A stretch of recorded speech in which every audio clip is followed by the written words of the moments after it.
Let's dive right into tonight's game. Ravens on the road against the Dolphins. Ravens are out. Most recent number at FanDuel, 7.5-point favorite, over under 46.5. How do you break down Thursday night football tonight? We also have a good Thursday night college football game, UNC and Pitt. We'll get to that in a moment, but let's start in the NFL. What say you about tonight's matchup?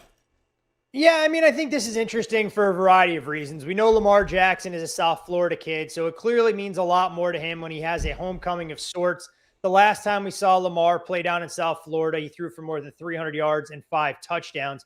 This is a Ravens team that I think is a lot more offensive minded in 2021 than we've grown accustomed to, because I think their defense leaves a lot to be desired.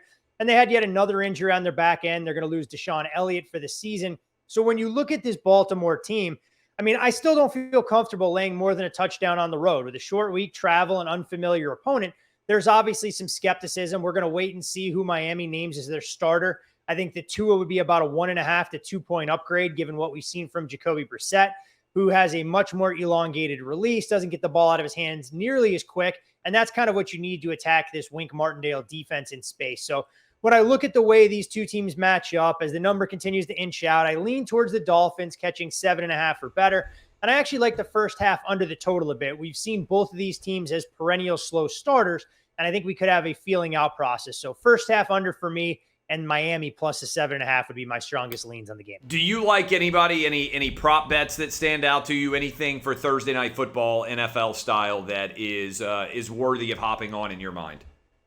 You know, I think anytime you look at Lamar Jackson against a team that plays as much man coverage as you're going to see from the Dolphins, you're inclined to bet him over his rushing total. I know you're not stealing anything by any stretch of the imagination here, but that's the prop that I always tend to gravitate towards with this Ravens team until they figure out exactly what they're going to get from their veteran running backs. And if you're looking for not the first touchdown score, but an anytime touchdown, I think Rashad Bateman has a chance to finally break through and maybe find pay dirt. I know Sammy Watkins is expected to be back in the fold, which will give them a trio of talented wideouts. But I get the feeling that Baltimore wants to get Bateman into the end zone, and this could be the perfect opponent to do it against. And at a price that's out there at FanDuel Sportsbook, I think Bateman worth a little bit of a flyer to get that first touchdown.